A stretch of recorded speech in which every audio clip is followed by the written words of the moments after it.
नमस्कार। डिसी नेपाल हेरेर बसिरहनुभएका, विशेष गरेर यो प्रत्यक्ष कुराकानी हेरेर बसिरहनुभएका समस्त आदरणीय मित्रहरूमा हार्दिक स्वागत छ। आदरणीय दर्शकवृन्द, हामी डिसी नेपाल मार्फत विभिन्न किसिमका खबरहरू तपाईसँग प्रस्तुत गर्दै आइरहेका छौँ र डिसी नेपाल एउटा सम्पूर्ण पत्रिका हो जहाँ तपाईले राष्ट्र राजनीतिदेखि लिएर सामाजिक गतिविधिहरू, कला, संस्कृति, सम्पूर्ण विषयवस्तुहरू यहाँ तपाईले प्राप्त गर्न सक्नुहुन्छ। र मैले हिजैदेखि जानकारी गराए अनुसार आज के विषयमा कुराकानी हुन्छ भन्ने बारेमा जसले सूचना थाहा पाउनु भएको थियो, सूचना प्राप्त गर्नुभएको थियो, उहाँहरूलाई त थाहा छँदैछ। र यतिखेर भर्खरै मात्र तपाईले यो लाइभ प्रसारण हेरिरहनु भएको छ भने म तपाईलाई जानकारी गराउँछु। स्क्रिनमा तपाईले देखिरहनु भएको यो अनुहारका बारेमा तपाईलाई म केही थोरै जानकारी गराउँछु र आजको यो कुराकानीको क्रम अगाडि बढाउँछु। यो भ्रष्टाचार भन्ने जुन शब्द छ यो आफैमा कति नराम्रो छ भन्ने कुरो त हाम्रो देशमा विशेष गरेर नेपालमा रहनुभएका जो कसैले पनि महसुस गर्नुहुन्छ। भ्रष्टाचार आफैमा नराम्रो चिज, यो शब्द नै त्यतिकै असाध्यै नराम्रो शब्द। र भ्रष्टाचारले हाम्रो देश, विशेष गरेर नेपाल, हाम्रो देश छिया भइरहेको छ। दिन प्रतिदिन भ्रष्टाचार यसरी मौलाउँदैछ कि अब यो चाहिँ संस्थागत रूपमा चाहिँ अगाडि बढिरहेको हो कि भन्ने त्यो भान हामीलाई हुने गर्दछ। हो, यही भ्रष्टाचारलाई नियन्त्रण गर्नका लागि एउटा अभियान सञ्चालन गरिरहनु भएको एकजना व्यक्तित्व हुनुहुन्छ जो सामाजिक व्यक्तित्व पनि हुनुहुन्छ र साथसाथमा भ्रष्टाचार विरुद्धको अभियानका अभियन्ता हुनुहुन्छ जो हेम पाठक। र उहाँको एउटा संस्था छ हेम सरिता फाउन्डेसन र यही संस्थाले विभिन्न किसिमका कामहरू गर्दै आइरहेको छ। विशेष गरेर भ्रष्टाचार नियन्त्रणका लागि विभिन्न किसिमका पहलहरू अगाडि बढाइरहेको छ र साथसाथमा समाजसेवाका विभिन्न गतिविधिहरू पनि अगाडि बढिरहेका छन् र यसका समग्र विषयवस्तुमा रहेर आज हामी कुराकानी गर्छौँ। र हेम पाठक दाई, यहाँलाई डिसी नेपालको यो लाइभ प्रसारणमा धेरै धेरै स्वागत गरे। धन्यवाद सन्तोष भाइ। मैले आज सूचनामा पनि लेखेको थिएँ, मैले धेरै अगाडिदेखि नै उहाँको अन्तर्वार्ता गर्ने सोच थियो तर सम्भव भएन। मैले आज मेसेन्जरमा म्यासेज हेरेँ, 2014मा लेखेको रहेछु एउटा म्यासेज, जुन आज मैले झट्ट हेर्दाखेरि पनि थाहा भयो र आज असाध्यै खुसी छु। यो अर्थमा खुसी छु कि हाम्रो देश यसरी भ्रष्टाचारले थाङथिलो भइरहेको छ, थिलथिलो भइरहेको छ, छिया भइरहेको छ। अब भ्रष्टाचार दिनदिनै यसरी नै मौलाउँदै जाने हो भने अब हामीले के गर्ने भन्ने अवस्था हुन्छ। त्यसैले यो अभियानका अभियन्तासँग गफ गर्दा साह्रै खुसी लागेको छ। अब सुरुवात कसरी गरौँ त हेम दाई? अब सुरुवात अब भाइको प्लानिङ अनुसारै अगाडि बढौँ भन्ने लाग्छ मलाई। किनभने आजको मुख्य मान्छे त भाइले हो, सन्तोष भाइ हो। सन्तोष भाइले जे सोध्नुहुन्छ म मेरो आफ्नो बुटाले भ्याएसम्म त्यसको जवाफदेखि मात्रै हुँदैन। अब यो सुरुवात अब भाइले मलाई सोधिरहँदाखेरि मलाई एउटा कुरा चाहिँ भाइ र मेरो वार्ताको सुरुवात गर्नुभन्दा पहिला सम्पूर्ण महानुभावहरूलाई, सम्पूर्ण श्रोतागणहरूलाई एउटा मेरो अनुरोध गर्ने मन छ मलाई। त्यो अनुरोध के हो भने हामीले जुन भ्रष्टाचार विरोधी अभियान सुरु गरिराखेका छौँ, यो 2010 साल 2010बाट हामीले संस्थागत रूपमा सुरु गरेको हो। त्यहाँभन्दा पहिला पनि हामीले भ्रष्टाचार विरोधी गतिविधि हामी गर्थ्यौँ। उदाहरणको निमित्त भाइ, म नेपालमा हुँदाखेरि सामाजिक विकास समाज भन्ने एउटा संस्था हामीले सञ्चालन गरेका थियौँ, त्यसको महासचिव म थिएँ। त्यो संस्थाको नामबाट, ब्यानरबाट हामीले व्यापक जनसहभागितामा भ्रष्टाचारलाई कारबाही गर, देश बिग्रियो, भ्रष्टाचार यसरी बढिरह्यो भने भोलि गएर नेपालीले एक छाक खान र एउटा धरो कपडा लगाउन र बास बस्न पनि पाउँदैनन्। त्यस कारण भ्रष्टाचारको नियन्त्रण गर भनेर त्यो बेला अख्तियार दुरुपयोग अनुसन्धान आयोगलाई हामीले नारा जुलुसका साथ अख्तियार दुरुपयोग अनुसन्धान आयोगको गेटमा पुगेर गेटबाट भित्र हामीले छिरेर अख्तियार दुरुपयोग अनुसन्धान आयोगको सभा हलमा हामीले आमसभा गरेर बसेका छौँ र त्यहाँका सम्पूर्ण पदाधिकारीहरूलाई भ्रष्टाचारीलाई डह्रो कारवाही गर्नुपर्छ, छिटो कारवाही गर्नुहोस् भनेर हामीले अनुरोध गरेका छौँ। यसको मतलब हामीले अहिले लहरमा चलेर अहिलेदेखि भर्खरै सुरु गरेको यो अभियान होइन। त्यसकारण नेपालमा रहेका जो मैले हिजो चिनेका, जो मसँगै काम गरेका, हुनसक्छ मेरो नातेदारहरू, जो विभिन्न चरणमा काम गर्ने सन्दर्भमा उहाँहरू काम गर्ने ठाउँमा पैसा कमाउने ठाउँमा पुग्नुभयो र उहाँले जानेर भए पनि नजानिकन भए पनि भ्रष्टाचार गर्नुभएको छ। चाहे त्यो प्रधानमन्त्री होस्, चाहे त्यो मन्त्री होस्, चाहे त्यो सचिव होस्, चाहे अथवा विभिन्न निकायमा काम गर्ने जान पहिचानका साथीभाइहरू हुन् अथवा नचिनेका साथीभाइ हुन्। उहाँहरूलाई के म अनुरोध गर्छु भने हामीले यो अभियान चालिरहँदा कसैलाई व्यक्तिगत रेसिपीको आधारमा व्यक्तिलाई लान्छना लगाउने गरी हामीले अभियान सञ्चालन गरेका होइनौँ। यो अभियान भनेको देशलाई सुधार्नको निमित्त, सम्पूर्ण नेपाली जनतालाई सजिलोसँग जीवनयापन गर्नुको निमित्त मद्दत पुग्छ भन्ने हिसाबले हामीले सुरु गरेका हौँ। त्यसकारण म यहाँहरूलाई के अनुरोध गर्छु भने जो साथीभाइहरू लामो समयदेखि भ्रष्टाचारमा संलग्न हुनुहुन्छ, बुझिनु भएको छ, कारबाहीमा पर्नुभएको छ, अथवा हिजो आज भर्खर भ्रष्टाचार गर्दै हुनुहुन्छ र भोलि कारबाहीमा पर्ने सम्भावनामा हुनुहुन्छ, उहाँहरूलाई म के अनुरोध गर्छु भने हामीलाई सहयोग गरिदिनुहोस्। कृपया व्यक्तिगत रेसिपी हामीलाई नसाथ दिनुहोस् र तपाईँहरूले एउटा काम गर्नुभयो भने सहयोग पुग्छ हामीलाई। जसले हिजो भ्रष्टाचार गरिसकेको छ र कारबाहीमा परिसक्नु भएको छ, यो गलत रहेछ, अबदेखि नगरौँ भनेर आम रूपमा अपिल गरिदिनुहोस्। र जो अहिले भ्रष्टाचार गर्ने ठाउँमा हुनुहुन्छ, कृपया भ्रष्टाचार नगरिदिनुहोस्। यसले गर्दा हाम्रो अभियानलाई, हामीलाई, सम्पूर्ण गरिब नेपाली जनताहरूलाई ठुलो मद्दत पुग्छ। म यो अनुरोध गर्छु यहाँहरूको सन्देश। धेरै धेरै धन्यवाद छ। विशेष गरेर हामी यतिखेर भन्छौँ, हामीले चोर भनेका हौँ, चोरको खुट्टो नझिकिदिनुहोस् भन्न पनि खोजेको हौँ यतिखेर। अब सुरुवात गरेँ मैले हेम दाई, यो हेम सरिता फाउन्डेसनको उद्देश्य चाहिँ के हो, एकचोटि प्रकाश पारिदिनुहोस् न। यो संस्था दर्ता गर्दा यसको मुख्य उद्देश्य भनेको एजुकेसन एन्ड एन्टी करप्सन भनेर हामीले विधानमा उल्लेख गरेरै अमेरिकाको कानुन अनुसार दर्ता गरेका छौँ सन्देशलाई। एजुकेसन एन्ड एन्टी करप्सन उद्देश्य हामीले किन राख्यौँ भन्दाखेरि नेपालमा धेरै बालबच्चाहरू शिक्षाको उज्यालो घामबाट वञ्चित भएका छन्। तिनीहरूलाई हामीले सकेसम्म शिक्षा पनि दिलाउँ र ती बच्चाहरू शिक्षित भइसके पछाडि तिनीहरूलाई भ्रष्टाचार विरोधी अभियानमा, समाज निर्माणको काममा, सामाजिक काममा इन्भल्भ हुने गरी ट्रेन पनि गरौँ उनीहरू पढ्दा पर्ने भनेर हामीले एजुकेसनको फिल्डमा हामीले काम गर्ने हामीले सुरु गरेका हौँ।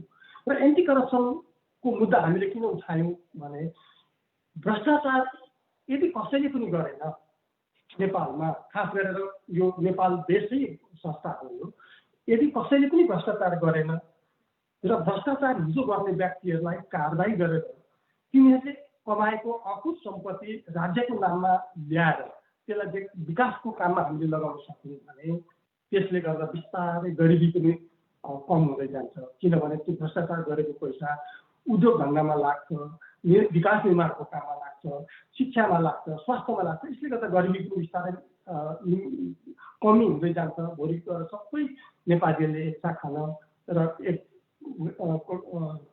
एउटा कपडा लगाउन पाउँछौँ भन्ने उद्देश्य राखेर हामीले सुरु गरेको यो काम। यसको मुख्य उद्देश्य भनेको एजुकेसन एन्ड एन्टी करप्सन। अनि अहिले यसले के कामहरू गरिरहेछ त, के काम गरिसक्यो र अब के गर्दैछ, त्यो त्यसको बारेमा पनि प्रकाश पारिदिनुहोस् न। यसले अहिलेसम्म हामीले 2010मा बाट यो संस्था दर्ता गरेर हामीले काम सुरु गरेका हौँ। सबभन्दा पहिला सुरुमा हामीले एन्टी करप्सनकै कुरालाई अगाडि बढायौँ। एन्टी करप्सनको कुराहरू अगाडि बढाइराख्दाखेरि हामीले के कुराहरूमा हामीले इन्भल्भ हुँदाखेरि नेपालको भ्रष्टाचार विरोधी गतिविधिलाई सघाउ पुग्छ भनेर भन्दाखेरि सबभन्दा पहिला हामीले जनताको चेतना उच्च पार्नुपर्छ। भ्रष्टाचार भनेको के हो, धेरै भ्रष्टाचार भयो भने देशलाई कसरी नोक्सान पुग्छ र भ्रष्टाचारीहरूले भ्रष्टाचार गरेर कमाएको पैसा कसरी लुकाउँछन् र त्यो पैसा कसरी लुक्छ भन्ने कुरा जनतालाई पुर्याउनको निमित्त हामीले विभिन्न पत्रकारहरू मार्फत समाचार सम्प्रेषण गराउने, विभिन्न कविहरू मार्फत भ्रष्टाचार विरोधी कविताहरू लेख्न लगाउने र विभिन्न गायकहरूलाई भ्रष्टाचार विरोधी गीतहरू बनाएर जनताको माझमा पुग्ने गरी गाउन बजाउन लगाउने, यो उद्देश्य राखेर हामीले यस्तो काम गर्ने संस्थाहरूलाई, विभिन्न पत्रकारहरूलाई, विभिन्न गायकलाई, विभिन्न कविहरूलाई सम्मान पनि गरौँ र पुरस्कार पनि गरौँ भने उहाँहरूलाई हौसला बढ्छ र एकपछि अर्को यो अभियानमा लाग्न उत्प्रेरित हुन्छ भन्ने हिसाबले हामीले 2010देखि पत्रकारिताको क्षेत्रमा काम गर्ने पत्रकारहरूलाई प्रति वर्ष $3000 को पुरस्कारको व्यवस्था गरेका छौँ र सम्मान पनि गर्छौँ हामी हरेक वर्ष नेपालमा कार्यक्रम गरेर। त्यस्तै भ्रष्टाचार विरोधी कविता लेख्ने कविहरूलाई हरेक वर्ष $1000 को दरले पुरस्कार हामीले राखेका छौँ र उहाँहरूलाई सम्मान पनि गर्छौँ। त्यस्तै गीत सङ्गीतको माध्यमबाट भ्रष्टाचार विरोधी गतिविधि अगाडि बढाउने गायकहरूलाई संस्थाहरूलाई हामीले $2000 को दरले पुरस्कृत गर्ने गरी कार्यक्रम गरिरहेका छौँ। र यो बाहेक हामीले भ्रष्टाचार विरोधी गतिविधिमा धेरै जनतालाई सुसूचित गर्नको निमित्त 5वटा गीतको सिडीहरू पनि हामीले निर्माण गरिसकेका छौँ। नेपालका प्रसिद्ध राम्रा गायकहरूले त्यो सिडीमा आफ्ना स्वरहरू भर्नुभएको छ, गीत लेख्नुभएको छ। योदेखि बाहेक हामीले भ्रष्टाचार नगर्ने पुलिसको क्षेत्रमा, न्यायालयको क्षेत्रमा र राजनीतिक क्षेत्रमा काम गर्ने योद्धाहरूलाई हामीले सम्मान पनि हामीले सुरु गरेका छौँ।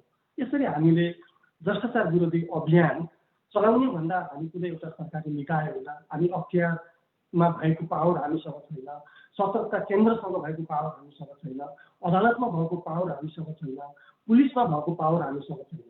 हामी त केही पनि गर्न सक्दैनौँ सन्देशलाई।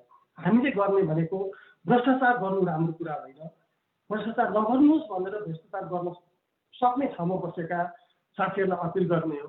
र उहाँले मान्नुहुन्न निर्दोष भएसम्म नेपालको कन्टेक्स्टमा उहाँले मान्नु भएर सुनिदिनु भएको छैन। तर उहाँले गरेको भ्रष्टाचारलाई आम जनतालाई सूचित गर्नको निमित्त हामीले विभिन्न माध्यमबाट हामीले अपिल गर्ने हो। भ्रष्टाचार विरोधी गतिविधिमा हामीले यही काम गरिरहेका छौँ। शिक्षाको क्षेत्रमा सन्देशजी हामीले झापाको एउटा राम्रो बोर्डिङ स्कुलमा 12 जना विद्यार्थीहरूलाई जो विद्यार्थीहरू त्यहाँ आफ्नो पैसाले पढ्न सक्दैनथे, जसको परिवारले जसको बुवाआमाले पढाउन सक्दैनथे, उनीहरूलाई हामीले 12 जनालाई पढाइरहेका छौँ। त्यसमध्ये 1 जना 2 जना त 12 क्लास पास गरेर गइसक्नु भएको छ, पढाइ राम्रो गर्नुभएको छ र उहाँहरू सबैलाई हामीले भोलि गएर सामाजिक काममा लाग्नुपर्छ भनेर सन्देश पनि दिएका छौँ। र योदेखि बाहेक हामीले बाजुराका 3 जना बच्चाहरूलाई 4 क्लासदेखि ल्याएर काठमाडौँमा ल्याएर हामीले सम्पूर्ण लजिङ, फुडिङ, फिस, औषधि उपचार सबै खर्च गरेर पढिरहेका छौँ। त्यो बच्चाहरू चाहिँ बाजुराका अत्यन्त निम्न आय भएका एकदमै गरिब परिवारका बच्चाहरू हुन्। ती 3 जना मध्ये 2 जनाले एसएलसी उत्तीर्ण गरेर अहिले 12 क्लासमा पढिरहेका छन्। 12 क्लासमा उनीहरू इन्जिनियरिङ फ्याकल्टीमा ओभरसियर विषय पढ्दैछन्। अर्को 1 जना बच्चाले यसपालि एसएलसी परीक्षा उत्तीर्ण गरे। अब उनलाई पनि हामीले 12 क्लासमा उत्तीर्ण गराउने हामीले लक्ष्य लिएका छौँ। योदेखि बाहेक शिक्षाको क्षेत्रमा हामीले काठमाडौँको साथुबाट अलिकति नजिकै एउटा उग्रतारा माध्यमिक निम्न माध्यमिक विद्यालय थियो। त्यो विद्यालय चाहिँ बन्द हुने अवस्थामा पुगेको थियो। त्यसलाई हामीले एडजस्ट गरेर अहिले त्यसलाई हामीले माध्यमिक विद्यालय पनि बनायौँ। विद्यालयमा पढ्ने कक्षा कोठाहरू थिएनन्, हामीले 2 तले 10 कोठे विद्यालय भवन पनि हामीले बनायौँ र अहिले त्यो विद्यालयमा जम्मा 5वटा एसएलसीको ब्याज, एसई र एसएलसी गरेर 5वटा ब्याज उत्पादन भइसकेको छ र काठमाडौँकै सबैभन्दा राम्रो सरकारी विद्यालयमा एउटा त्यो विद्यालय बनेको पनि छ। यसरी शिक्षाको क्षेत्रमा हामीले काम गरिसकेका छौँ। अनि त्यस्तै गरिबी निवारणको सन्दर्भमा त्यो विद्यालयमा पढ्ने विद्यार्थीहरूका परिवार जसको आय आर्जनको निमित्त कुनै माध्यम थिएन, उहाँहरूलाई सघाउ पुगोस् भन्ने हिसाबले हामीले 45 जना विद्यार्थीहरूका बुवा आमालाई आय आर्जनको काम गर्नको निमित्त हामीले नगद पनि उपलब्ध गराएका छौँ र उहाँहरूले त्यो नगदबाट आय आर्जनको काम गरिराख्नु भएको छ। कसैले बाख्रा पाल्नु भएको छ, कसैले भुसी पाल्नु भएको छ, कसैले किराना पसल चलाउनु भएको छ, कसैले तरकारी उत्पादनको खेती गर्नुभएको छ। यस्तो कामहरू हामीले त्यहाँ गरिरहेका छौँ सन्देश भाइ। टिसी नेपाल हेरेर बसिरहनुभएका तमाम आदरणीय दर्शकवृन्द, आज म हेम पाठकसँगको कुराकानी तपाईँसँग प्रस्तुत गर्दैछु र उहाँहरूको हेम सरिता फाउन्डेसनले विभिन्न किसिमका कामहरू गर्दैछ र यो कुराको उहाँले विवरण पनि तपाईँसँग प्रस्तुत गर्नुभयो, यसको जानकारी गराउनु भयो। अब हेम पाठकज्यू, विशेष गरेर यहाँ चाहिँ शिक्षाको एकातिर छँदैछ। विशेष गरेर भ्रष्टाचारसँग जोडिनु भएको छ। भ्रष्टाचारका कुराहरूमा यसको विरुद्धमा अभियानै सञ्चालन गरेर अगाडि बढिरहनु भएको छ। हुन त केही कुरा त अब यहाँले प्रकाश पारिसक्नु भएको छ, अझै पनि बताइदिनुहोस् न, यो सोच कहाँबाट आयो, कसरी तपाईँलाई के कुराले प्रेरित गर्यो र यो भ्रष्टाचार विरुद्धको अभियानमा चाहिँ एक किसिमको नेतृत्व लिएर अगाडि बढ्नुपर्छ भन्ने सोच आयो? सन्देश भाइ, मलाई यो काम गर्न प्रेरणा कसरी मिल्यो भन्दा अटोमेटिक मिलेको होइन। कसैले मलाई यो गर्नुपर्छ भनेर अथवा कसैको लहलैमा लागेर गरेको पनि होइन। यो अलिकति सानैदेखि म समाजमा, गाउँमा अन्याय कसैले पनि नगरोस्, अर्काको जबरजस्ती कसैले खाइ पनि नदियोस् र कसैले कसैलाई मार पर्ने, पिर पर्ने काम पनि नगरोस् भन्ने म सोचाइ राख्थेँ। जब अलिकति हुर्केर बढेर आफ्नो गाउँ जन्मेको ठाउँ छोड्दै काठमाडौँ आएर सानोतिनो रोजगारीका कामहरू गर्दै, सानोतिनो व्यापारहरू गर्दै, बिजनेसहरू गर्दै आइयो। त्यो वखतमा मलाई कस्तो लाग्थ्यो भने धेरै मान्छेहरूले अथाह पैसा कमाएको देखिन्थ्यो अनि धेरै मान्छे खान नपाएर सडकमा हिँडेको देखिन्थ्यो। कमाउने मान्छेले अथाह कमाएको छ, त्यो पैसा कहाँ राख्नु भन्ने ठाउँ छैन। अनि खान नपाउनेले खान नपाएर सडकमा हिँडेको, बच्चालाई पढाउन नपाएको, औषधि उपचार गर्न नपाएको, अनि एउटा गाउँको महिला सुत्केरी हुँदाखेरि सुत्केरी हुन नसकेर हस्पिटल आउने खर्च नभएर घरमै मर्नु परेको, यो यावत कुराहरूले मलाई बडो ठुलो लिइरहेको थियो। त्यसमा मैले के सोचेँ भने नेपाल यति सानो छ, कृषि प्रधान देश हो, यहाँ अहिले विद्यमान भ्रष्टाचार मात्रै नियन्त्रण भयो भने नेपालको प्रत्येक गाउँमा सडक पनि पुग्छ, प्रत्येक गाउँमा राम्रा स्कुलहरू पनि निर्माण हुन्छन् अनि प्रत्येक ठाउँमा स्वास्थ्यको सुविधा पनि पुग्छ। त्यस कारण भ्रष्टाचार चाहिँ कम भइदिए हुन्थ्यो भन्ने मलाई लाग्थ्यो। र त्यही हुँदै हुँदै जाँदाखेरि भ्रष्टाचार जति मेरो उमेर पाएको हुँदै गयो त्यति भ्रष्टाचार बढ्दै गएको नेपालमा अनुभूति हुन थाल्यो दिन प्रतिदिन। अनि अब त भएन, पक्कै पनि अब जनतालाई सुशिक्षित गर्नुपर्छ भन्ने लाग्यो। किन भन्दाखेरि नेपाल यति सानो मुलुक छ, नेपालमा भ्रष्टाचार मात्रै नगर्ने हो र नेपालमा जुन राजस्व सङ्कलन हुन्छ र नेपालमा जुन विकास निर्माणको लागि बजेट छुट्याइन्छ त्यसलाई एक पैसा पनि भ्रष्टाचार नगरिकन सदुपयोग गर्ने हो भने 10 वर्षभित्रमा नेपाल सिङ्गापुर हुन्छ भन्ने मलाई लाग्छ। अब त्यो सिङ्गापुर बनाउन कि 1-2% मान्छेलाई भ्रष्टाचार गरेर त्यो पैसा कसैले नदेख्ने गरी लुकाउने दिने भन्दाखेरि त्यो लुकाउन दिनु राम्रो होइन। त्यो लुकाएको पैसा बाहिर ल्याउनु पर्यो, बजारमा ल्याउनु पर्यो। त्यो पैसा बजारमा आयो भने सबैलाई फाइदा हुन्छ, देशलाई फाइदा हुन्छ, जनतालाई फाइदा हुन्छ। जनताका गरिब जनताका छोराछोरीहरूले शिक्षा लिन पाउँछन्, विकास निर्माणको काम हुन्छ, विकास निर्माण उद्योग धन्दा खोल्न पाइन्छ, त्यसबाट रोजगारीको सिर्जना हुन्छ। हेर्नुहोस् त अहिले नेपालमा रोजगारी प्राप्त हुने भएदेखि अरबियन मुलुकमा कोही पनि मान्छेले जान पर्थ्यो। अहिले नेपालको सरकारलाई कति हम्मे परेको छ, अरबबाट काम नपाएर बिजोग भएर कोरोनाको कारणले गर्दा बिरामी भएर ती मर्नेका मान्छेको लास बोक्न र त्यो काम नपाएका दाजुभाइ तथा दिदीबहिनीलाई उद्धार गर्नको निम्ति त कति हम्मे परेको छ।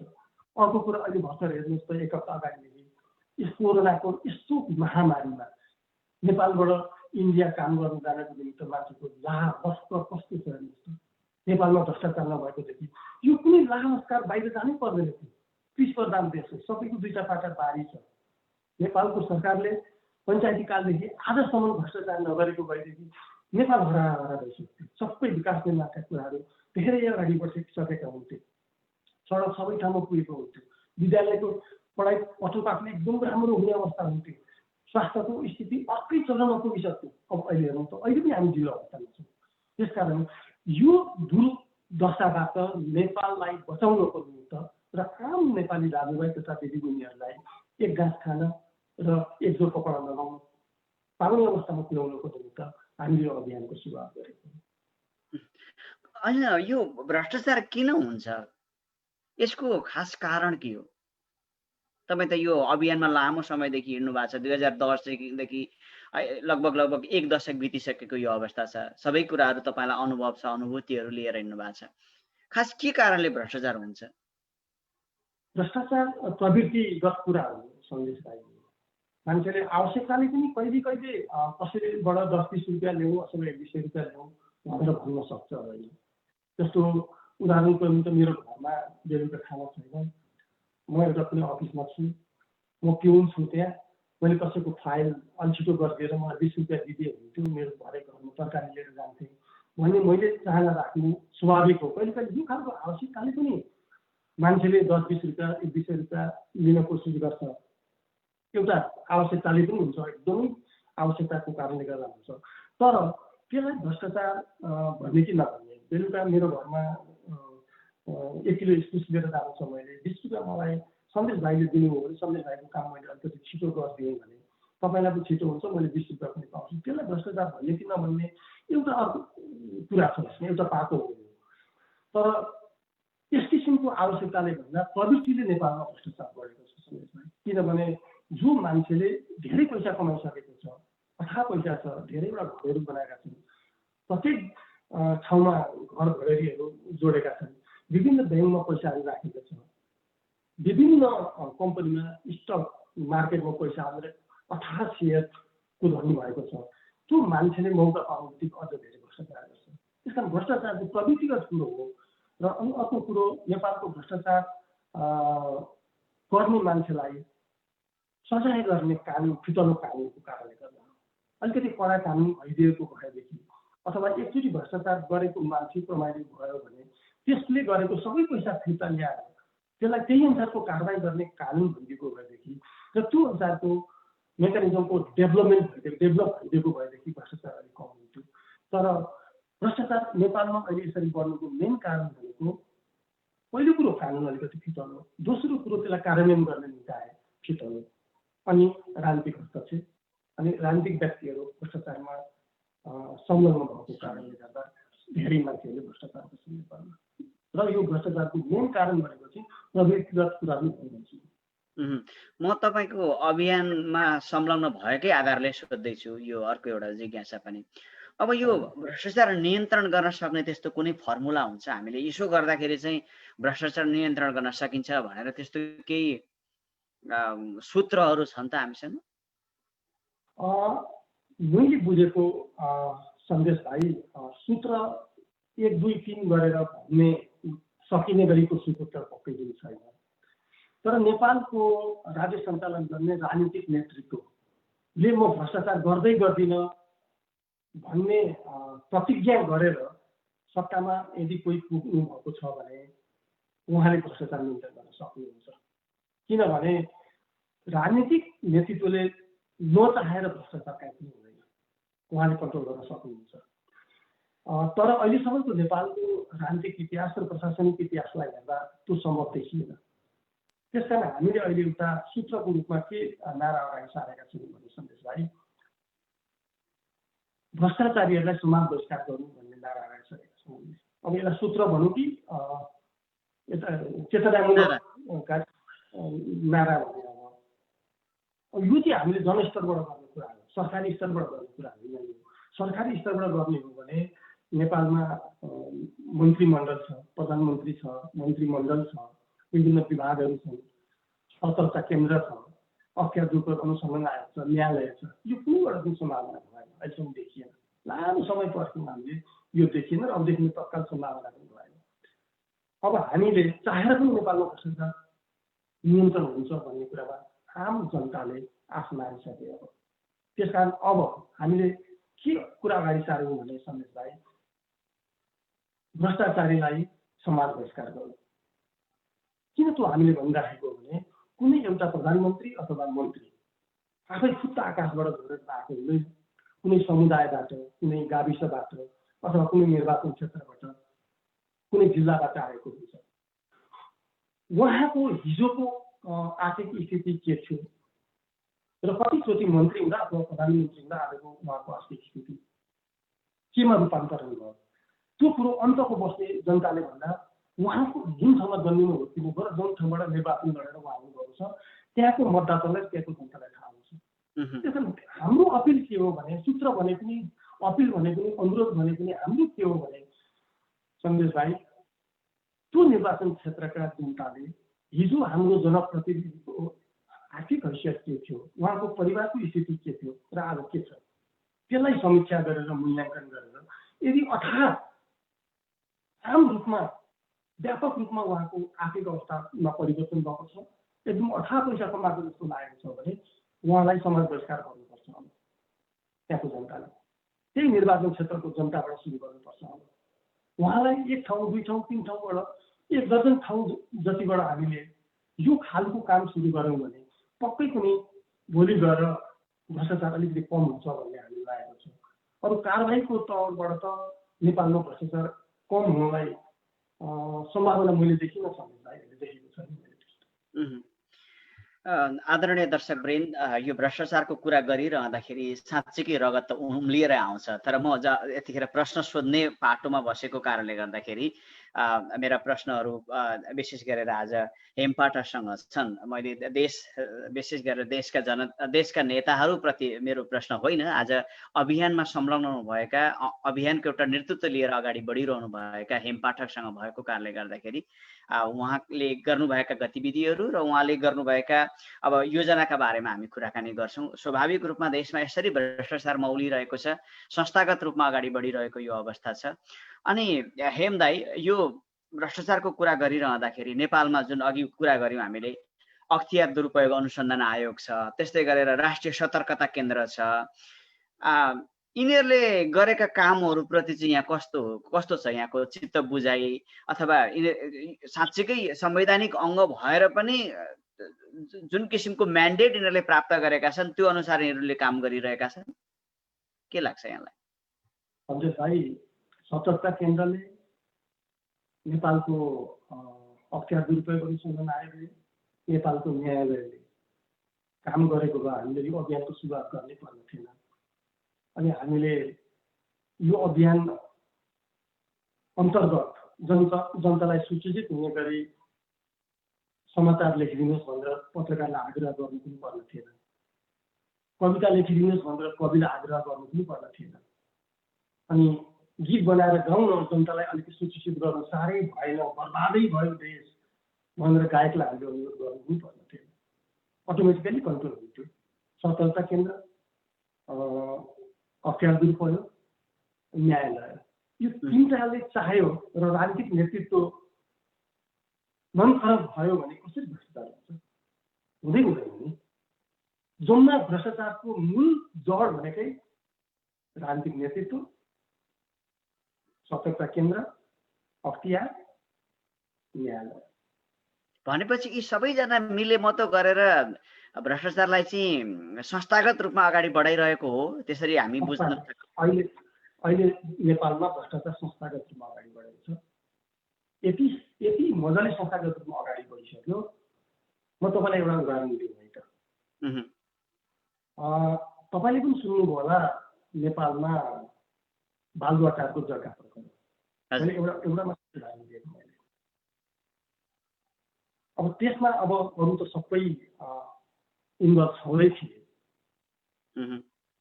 तर अहिले सत्तारूढ दलको महासचिवको नाम पनि त्यहाँ आयो। सत्तारूढ दलको महासचिव, मैले समाज बहिष्कार गरौँ भनेर त्यसै नाराबाजी सारेको होइन।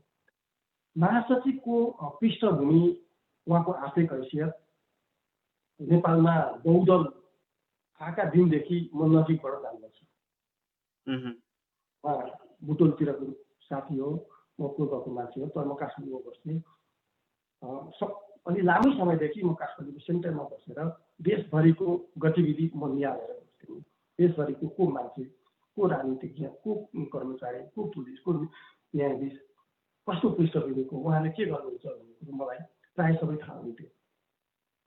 अनि उहाँले बालुवाटारमा जग्गा आफ्नो नाउँमा जग्गा पार्नु भएको रहेछ र उहाँले बयानमा के भन्नुभयो भने यो मैले किनेको भन्नुभयो। र किन्न पाउँछ मान्छेले, पैसा हुने मान्छेले किन्न पाउँछ। तर उहाँले त्यो पैसा किन्न कहाँबाट ल्याउनु भयो भनेर खोज्नु पर्दैन सन्देशलाई। एकदम। अनि त्यो बेलामा मैले सत्तारूढ दलको दुईटा अध्यक्ष हुनुहुन्थ्यो, केपी शर्मा ओली प्रधानमन्त्री हुनुहुन्थ्यो र प्रचण्ड पुष्पकमल दाहाल। उहाँहरू दुईजनालाई नै मैले सम्बोधन गरेर मैले सामाजिक सञ्जालमा के लेखेँ भने, श्रद्धेय अध्यक्षज्यू द्वय, नेपाल कम्युनिस्ट पार्टी नेपाल, अहिले जुन बालुवाटार काण्डमा को विषयमा अहिले व्यापक चर्चा र विभिन्न कुराहरू उठिरहेका छन्। अरू त भोलि कारबाहीमा पर्छन्, तिनीहरूलाई कारबाही गर्नु पनि पर्छ बिस्तारै। तर कम्युनिस्ट पार्टीको महासचिवको नाम त्यहाँ जोडिएको हुँदा उहाँलाई तत्काल महासचिवको जिम्मेवारीबाट मुक्त गरेर कारबाहीको अभियान अगाडि बढाउनुहोस्। यदि तपाईँहरूले उहाँलाई कारबाही गर्नु भएन भने अहिले नेपाल कम्युनिस्ट पार्टीको सरकार छ, सबै जिल्लाका सबै तहमा मोर देन 90% कम्युनिस्ट पार्टीका उम्मेदवारहरूले जितेर स्थानीय तह सञ्चालन गरिरहेका छन्। भोलि गएर त्यो भ्रष्टाचारको बिन्दु वडामा पनि पुग्छ, त्यो बेलामा तपाईँहरूले चाहेर पनि धान्न सक्नुहुन्न भनेर मैले लेखेको थिएँ। अब अहिले त्यही भयो, उहाँले कारबाही गर्नु भएन। अनि तलको सबै मान्छेलाई के महसुस भयो भने पैसा कमाउन हुँदो रहेछ भन्ने हो, कारबाही गर्ने निकाय छैन भन्ने हो। अब सबै ठाउँमा भ्रष्टाचार छ भन्ने सुनिन्छ, सबै मान्छेले गुनासो गर्छन्। भनेपछि व्यवस्थापिका, कार्यपालिका, न्यायपालिका, अब हामीसँग न्यायपालिकासँग केही आशा छ? न्यायपालिकासँग मैले मेरो साथी हुनुहुन्छ चोलेन्द्र शमशेर राणा, हामी काठमाडौँको 32 नम्बर वडामा सँगै छिमेकी हुँ भन्दा पनि हुन्छ। आनन्दनगरमा पनि उहाँको जग्गा थियो, बस्नु चाहिँ उहाँ भट्टेकलामा बस्नुहुन्थ्यो, तर हाम्रो आउनु जानु भइरहन्थ्यो। विभिन्न गतिविधिमा उहाँलाई हामी सँगै हुन्थ्यौँ। अलिकति उमेरले पनि अरू न्यायाधीशभन्दा एकदम यो जस्तो देखिने र पैसा कमाइहाल्नुपर्छ भन्ने पनि नभएको। र उहाँ आएपछि केही हुन्छ कि भन्ने मलाई आश थियो। तर यो बिचमा पनि यो एनसेलको कुराहरू भए, त्योदेखि लगायतका ठुल्ठुला करोडौँका भ्रष्टाचारका कुराहरू जुन अदालतले न्यायपालिकाले फैसला गरेका छ, त्यो हेर्दा न्यायालयप्रति पनि आश मर्ने सँग रहेन। मलाई त त्यस्तो लाग्छ। भनेपछि अब व्यवस्थापिका, कार्यपालिका, न्यायपालिका सबै नै यसको चाहिँ संरक्षण गर्न अथवा यसलाई संस्थागत रूपमा लाग्ने हो भने अब एउटा हाइपोथेटिकल कुरा गरौँ न। अब के मान्छेहरू भन्ने गर्छन् चिया पसलहरूमा, विशेष गरेर नेपालको चिया पसलहरूमा त्यस्ता कुरा हुन्छन्। हुन त यहाँ त हामीलाई त्यति धेरै फुर्सद त हुँदैन भेटेरै गफ गर्न, तर पनि हामी सधैँ समाचार पढिरहँदाखेरि अब नेपालमा यस्तो शक्तिको चाहिँ आवश्यकता छ जसले चाहिँ हिजो जङ्गबहादुरको पालामा जसरी काम गरिएको थियो, जङ्गबहादुरले गरे जस्तै त्यो खालको अवस्था चाहिँ अब आइसकेको हो त हेमपाठकज्यू? जङ्गबहादुर जस्तो मान्छे अहिले चाहियो जति त हामीले उत्पादन गरेर ल्याउन सक्ने अवस्था छैन। प्रजातान्त्रिक युगको अब कोही मान्छे फेरि निरङ्कुश त्यहाँ आउनुपर्छ भन्ने पक्षमा म पनि छुइनँ। प्रजातन्त्रको जगेर्ना संरक्षण हामीले गर्नुपर्छ, व्यवस्था फेर्नुपर्छ पनि म भन्दिनँ। अब योभन्दा राम्रो उत्कृष्ट व्यवस्था हुँदैन। तर यति चाहिँ भन्छु सन्देश भाइ, जनताले भ्रष्टाचारीहरूलाई समाज बहिष्कार गर्नुपर्छ। जनताले जङ्गबहादुर भन्न छिर्नुपर्छ। भनेपछि यहाँहरूको जुन अभियान छ नि हेमपाठकज्यू, हेमसरिता फाउन्डेसनले जुन किसिमको अभियान गरेको छ, सारा परिवार, सिङ्गो परिवार चाहिँ एउटा समाज सेवामा सक्रिय भएर लागेको छ। तपाईँहरू चाहिँ जनतालाई सचेत बनाउने अभियानमा हुनुहुन्छ, भ्रष्टाचारीलाई चाहिँ समाज बहिष्कार गरौँ भनेर अभियानमा लाग्नु भएको छ। यो अभियानले केही फरक पार्ला त? यो अभियानले हामीले 2010मा यो अभियान सुरु गर्दा सन्देश भाइ भ्रष्टाचारको विरोधमा समाचार लेख्ने त्यति धेरै पत्रकारहरू हुनुहुन्थ्यो। हजुर, म पनि नेपालमा हुँदाखेरि पत्रकार थिएँ, म सम्पादक पनि थिएँ, प्रकाशक पनि थिएँ। एउटा मात्र होइन, 2-3टा पत्रिका पनि मैले ह्यान्डल गरेको थिएँ त्यो बेलामा होइन। हजुर, बहुत थोरै पत्रकारहरूले भ्रष्टाचार विरोधमा समाचारहरू लेख्नुहुन्थ्यो। कविता लेख्ने त एकदमै लिङ्ग नै थियो। गीत सङ्गीतको कुराहरू पनि 2010 अगाडि भ्रष्टाचार विरोधी गीतहरू यदि कसैले लेख्नु भएको थियो होला, तर धेरै बाहिर बजारमा प्रचारमा आएका थिए। तर अब अहिले हामीले यो अभियान सुरु गरेदेखि सके पछाडि यदि नेपालमा भ्रष्टाचार नियन्त्रण गर्ने नै केही छ भने पत्रकार छ भन्ने जस्तो भइसक्यो। पत्रकारहरूले भ्रष्टाचारको कुरा अगाडि बढाइदिनु हो भने कसैलाई पनि थाहा हुँदैन। त्यस कारण हाम्रो अभियानले एकैचोटि धेरै कुराहरू जो हामी सफल भयौँ म भन्दै भन्दिनँ, किन हामीले सफल हुने गरी कारबाही गर्ने निकायको अथवा कार्यान्वयन गराउने ठाउँको मान्छे नै होइन। हामीले त सचेतना जगाउने काम मात्रै हो हाम्रो होइन। सचेतना त धेरै सेक्टरमा धेरै जागरुक भइसक्नु भएको छ नेपाली दाजुभाइ तथा दिदीबहिनीहरू भन्ने मलाई लागेको छ र खुसी पनि लाग्छ। चाहे त्यो पत्रकारिताको क्षेत्रमा होस्, चाहे त्यो गीत सङ्गीतको क्षेत्रमा होस्, चाहे त्यो साहित्यको क्षेत्रमा होस्, विभिन्न ठाउँबाट जनतालाई सुसूचित गर्ने काम चाहिँ सुरु भएको छ र यो धेरै अगाडि विकसित पनि भएको छ भन्ने मलाई लाग्छ। हुन त जति जे गरे पनि नि हामी नेपाली जनता, विशेष गरेर म लगायत हामी नेपाली जनताको कुरा गर्दैछु, जतिसुकै भए पनि हामी अब नयाँ नाराका साथमा आएका छौँ भनेर आउने नयाँ पार्टीहरूलाई पनि हामीले साथ नदिएको हो कि, अथवा तिनै कम्युनिस्ट तिनै काङ्ग्रेस जसले हामीलाई यसरी नै सधैँ विकासको गतिबाट चाहिँ बन्धक बनाइरहेका छन्, तिनीहरूलाई नै हामीले फेरि पनि अगाडि सार्नु भनेको चाहिँ हामी आफ्नै कारणले पनि हाम्रा आफ्ना पनि गल्ती होला नि कि जस्तो लाग्छ मलाई चाहिँ। यस विषयमा म राजनीतिक रूपले चाहिँ म कुरा गर्दा त्यति सान्दर्भिक ठान्दिनँ सन्देश भाइ, किनभने त्यो विषय मेरो होइन। मेरो विषय भनेको जम्मा भ्रष्टाचार विरोधी अभियान मात्रै हो। मलाई कुनै दलसँग र कुनै व्यक्तिसँग सरोकार छैन, चाहे त्यो काङ्ग्रेस होस्, चाहे त्यो राप्रपा होस्, चाहे त्यो कम्युनिस्ट पार्टी होस्, चाहे त्यो मधेसवादी दल होस्, ती पार्टीको छाता ओढेर जसले भ्रष्टाचार गर्छ तिनीहरूलाई जनताले बहिष्कार गर्नुपर्छ भन्छु म। र आम नेपाली जनतालाई के अनुरोध गर्छु भने म तपाईँहरू राजनीतिक हिसाबले, दलको हिसाबले, चुनाव चिन्हको हिसाबले धेरै नजानुस् अब कति पनि लाग्नुहोस्, एउटा पार्टीमा लाग्नुहोस्, तर त्यो पार्टीले एकदमै भ्रष्ट मान्छेलाई टिकट दियो चुनावमा उठ्नलाई भने त्यसलाई भोट नदिनुहोस्, र विपक्षी दलको राम्रो मान्छे छ उचित त्यसलाई भोट दिनुपर्छ र त्यो भ्रष्ट उम्मेदवारलाई चाहिँ समाज बहिष्कार गर्नुपर्छ भनेर म भन्छु। दलको दोष छैन, दल भनेको, पार्टी भनेको त निर्जीव चिज हो। पार्टी आफैले भ्रष्टाचार गर्ने हो नि सधैँ। भ्रष्टाचार गर्ने जीवित मान्छेले हो, जो मान्छेले पार्टीको खोल ओढेर गलत काममा लागेको छ त्यो मान्छेले गर्ने हो भ्रष्टाचार।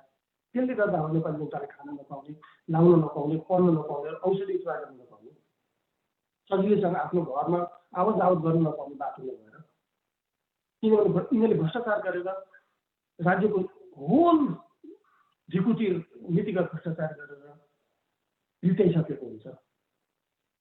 त्यस कारण राजनीतिक दललाई दोष लाउने होइन, त्यो दलको खोल ओढेर भ्रष्टाचार गर्ने व्यक्तिलाई हामीले कारबाही जनताले ल्याउनुपर्छ।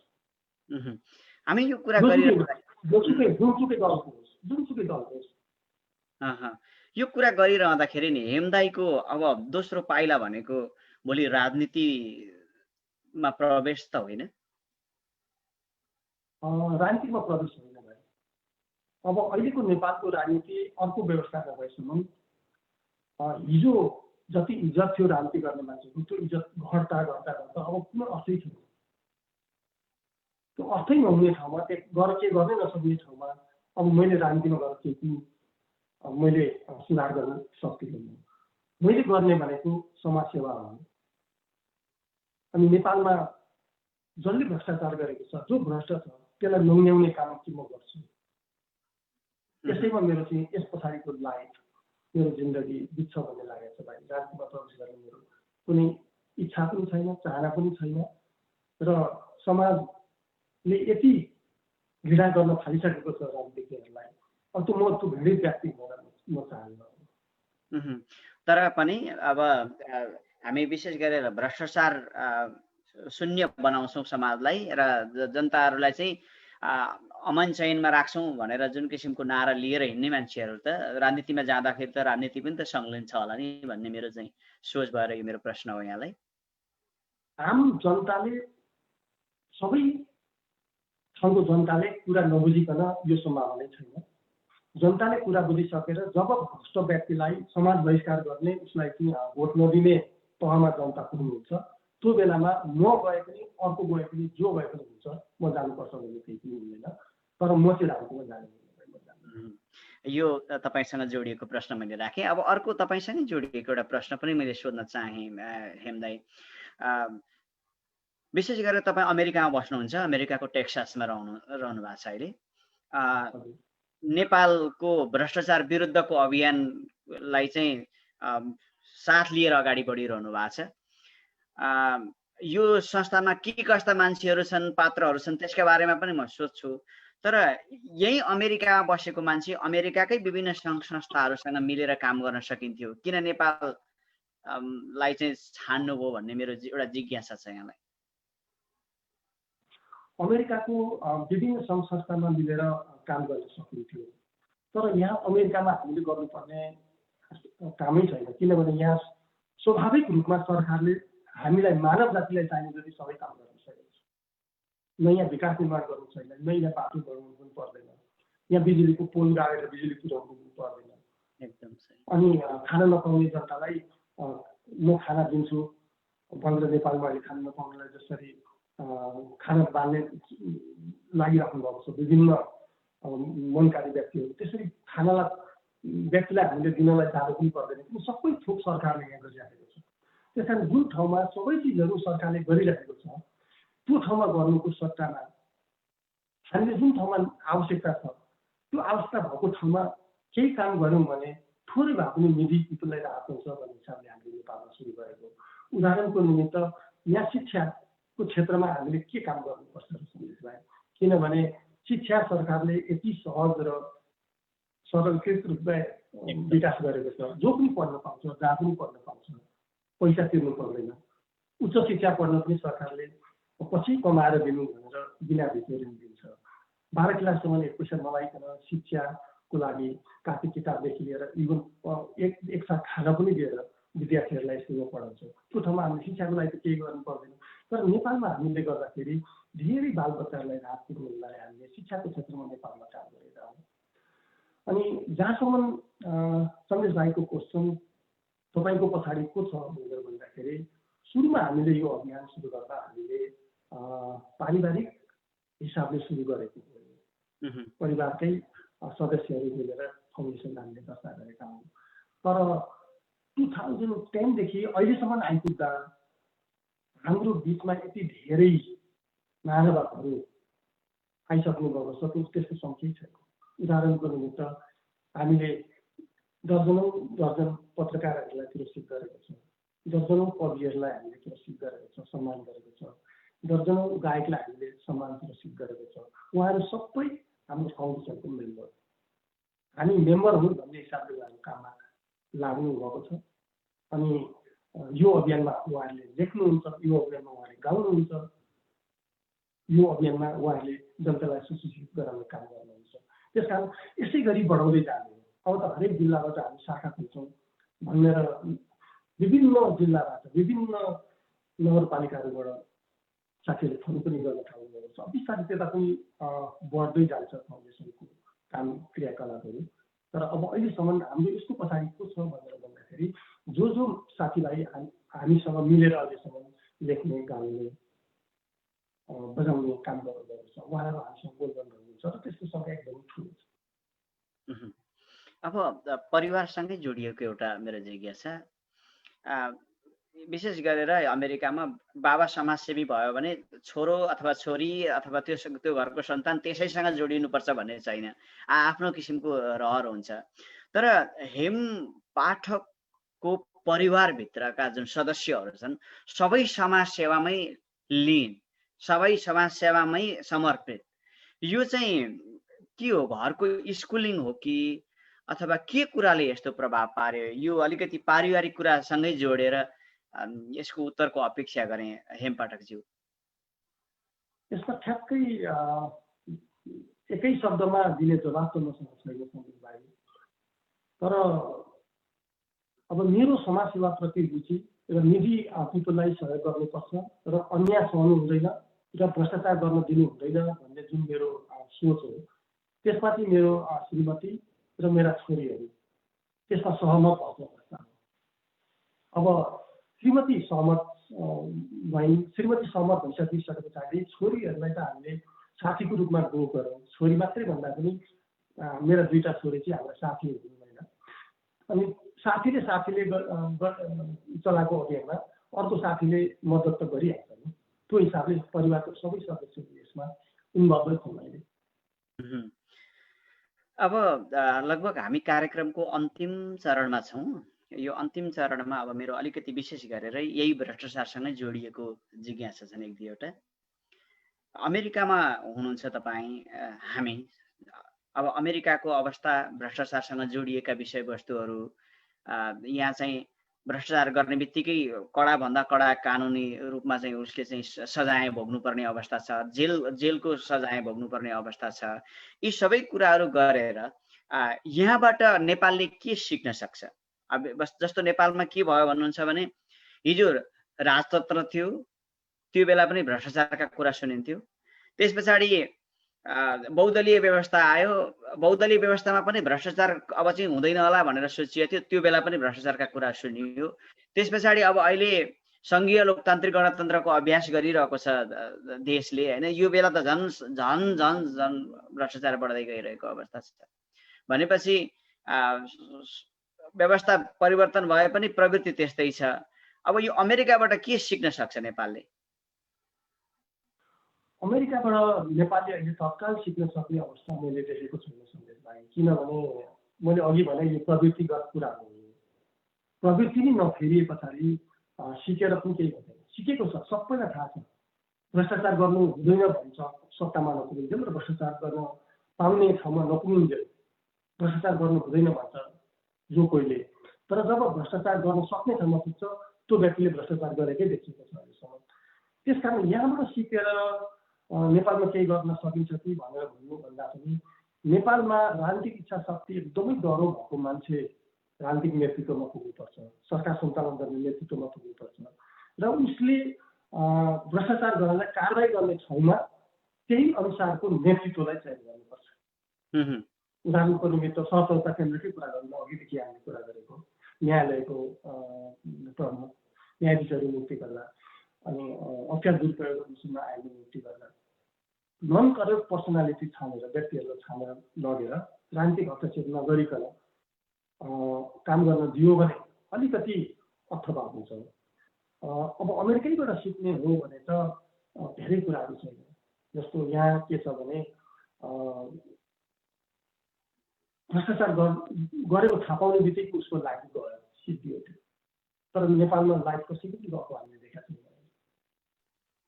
उदाहरणको निम्ति एकजना कसैले भ्रष्टाचार गर्यो, बाहिर आवाज उठ्यो, नारा उठ्यो, अब प्रधानमन्त्रीले भ्रष्टाचार भएको छैन भन्नुहुन्छ। प्रधानमन्त्रीको कुरा गरिरहँदाखेरि नि हेमदाई यसबाट के सिक्ने? प्रधानमन्त्रीले त्यहाँ भ्रष्टाचार भएको छैन भनेपछि अब त्यो कारवाही गर्ने अरू कुनै निकायले कारवाही गर्छ अनि उसले गर्न कोसिस गर्दा पनि त्यो लागु हुन्छ, मलाई त लाग्छ। त्यस कारण राजनीतिक नेतृत्वकै इच्छा शक्ति पहिला जाग्नु पर्यो कि भ्रष्टाचार निर्मूलन गर्छु नियन्त्रण गर्छु भन्छ।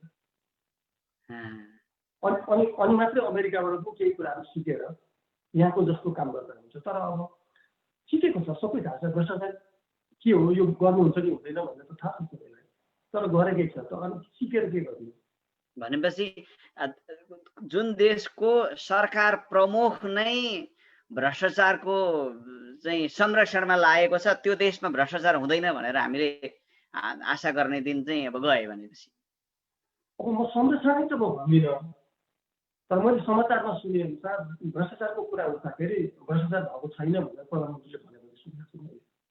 प्रधानमन्त्रीले त्यो भन्ने होइन, त्यो भन्नुहुँदैछ नि। त्यो भन्ने प्रधानमन्त्री अमेरिकामा भएको भए उहाँ नै एरेस्टमा पर्नुहुन्छ अहिले, किनभने उहाँ पनि संलग्न भएको हुन्छ अमेरिकाको प्रशासनिक र यो भ्रष्टाचार नियन्त्रणसँग सम्बन्धित कानुनले। त्यो बोल्ने कुरै हुन्छ, म बोल्दिन एकदम। अनि के आश गर्ने हामी? आदरणीय दर्शकवृन्द, आज हामीले कुराकानी गऱ्यौँ हेम सरिता फाउन्डेसनका अध्यक्ष, यसका सञ्चालक हेम पाठकज्यूसँग, र विशेष गरेर हामीले आशा अपेक्षा गर्ने भनेको यस्तै आवाजहरूबाट कमसेकम यी आवाजहरू बुलन्द भइदिए र जनतामा सुशिक्षित भइदियो अथवा जनताहरू सुशिक्षित भइदिए भने हाम्रो देशमा भ्रष्टाचार कम हुने थियो र भ्रष्टाचार कम हुनु अथवा न्यूनीकरण हुनु भनेकै विकासका ढोकाहरू खुल्नु हो भनेर त आज हेम पाठकज्यूले प्रश्न पारिसक्नु भएको छ। हेमदाई, असाध्यै खुसी लाग्यो। अब जाँदा जाँदै मलाई लाग्छ केही कुराहरू छुटेका छन्, दाइले केही भनिदिनुहुन्छ जुन कुरा चाहिँ मैले यो बिचमा जोड्न सकिनँ? धेरै कुराहरू त हामीले गऱ्यौँ। मेन हाम्रो उद्देश्य भनेकै नेपालमा भ्रष्टाचार नभइदिए हुन्थ्यो। भ्रष्टाचार मात्रै नहुने हो भने नेपाली समाज रूपान्तरण हुन त्यति धेरै समय लाग्दैन। अत्यन्त सुन्दर देश हो नेपाल, प्राकृतिक हिसाबले अत्यन्त सुन्दर छ। अरू मुलुक, विकसित मुलुकहरू प्राकृतिक रूपले सुन्दर थिएनन्। तिनीहरूलाई प्राकृतिक रूपले सुन्दर बनाउनको निमित्त भिन्दै ढङ्गको लगानी गरेर धेरै ठुलो कामहरू गर्नुपर्छ। तर नेपालमा अलरेडी प्रकृतिले सबै चिजहरू दिएको छ।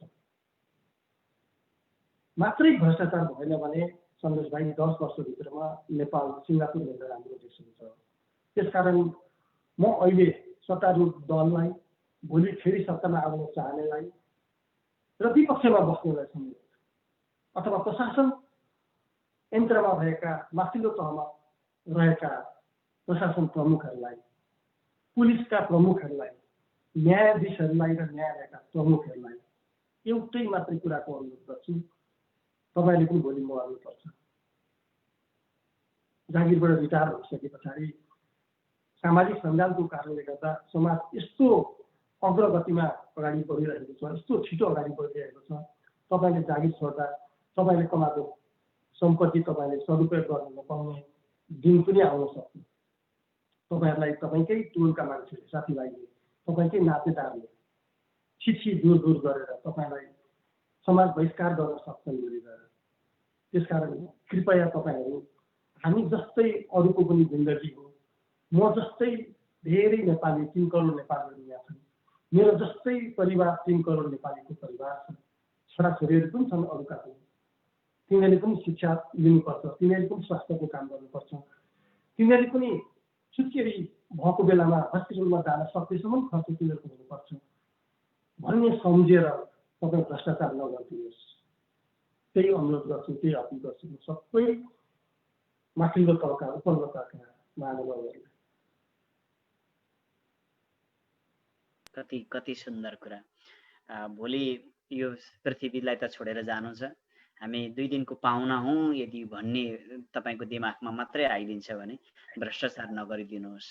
तपाईँले भ्रष्टाचार नगर्दाखेरि गाउँमा बाटो पुग्छ, तपाईँले भ्रष्टाचार नगरिदिँदा गाउँको स्कुल सुन्दर बन्छ अनि विकासका ढोकाहरू खुल्ला हुन्छन्, नेपाल झिलिमिली हुन्छ। हेमपाठकज्यूले भने जस्तै 10 वर्षभित्रमा नेपाल सिङ्गापुरभन्दा सुन्दर हुन्छ भने तपाईँले किन भ्रष्टाचार गरिदिनुहुन्छ? आखिर हामीले यो संसार छोडेरै जानुपर्छ। जतिसुकै सम्पत्ति, जतिसुकै धन थुपारे पनि हामीले यो पृथ्वीलाई त छोडेर जानुपर्छ। हामी 2 दिनको पाहुना हौँ। कति सुन्दर विचार हेमपाठकज्यू, असाध्यै खुसी लाग्यो। यो साँझको समय तपाईँको महत्त्वपूर्ण समय हामीलाई दिनुभयो।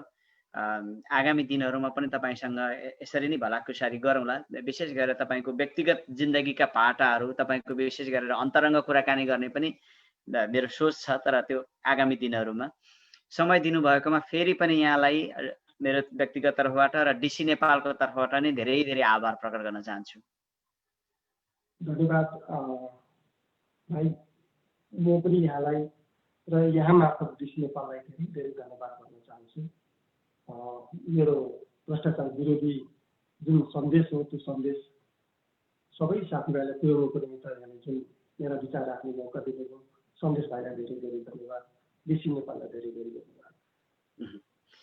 त आदरणीय दर्शकवृन्द, आज हामीले कुराकानी गऱ्यौँ हेम सरिता फाउन्डेसनका सञ्चालक जो भ्रष्टाचार विरुद्धको अभियानमा हुनुहुन्छ हेम पाठकज्यूसँग, र उहाँसँगको यो कुराकानी कस्तो लाग्यो हामीलाई प्रतिक्रिया पठाउन नभुल्नु होला र यो भिडियो धेरैभन्दा धेरै साथीहरू माझ पुर्याइदिनु होला, ताकि हामीले हाम्रो नेपाल सुन्दर बनाउनु छ। भ्रष्टाचारसँग जोडिएको विषयवस्तु भएको कारणले गर्दाखेरि जहाँ जहाँ पुग्नु भएको छ, जहाँ जहाँ हुनुहुन्छ ती सबैलाई सुनाइदिनुहोस्। भ्रष्टाचार गर्ने मान्छेहरूलाई सामाजिक बहिष्कार गरौँ भन्ने जुन हेम सरिता फाउन्डेसनको जुन नारा छ, यो सबै माझ पुर्याउँ भन्दै आजका अतिथि हेम पाठकज्यू सँगसँगै म सन्देश कुमार खड्का पनि बिदा हुन्छु। नमस्कार।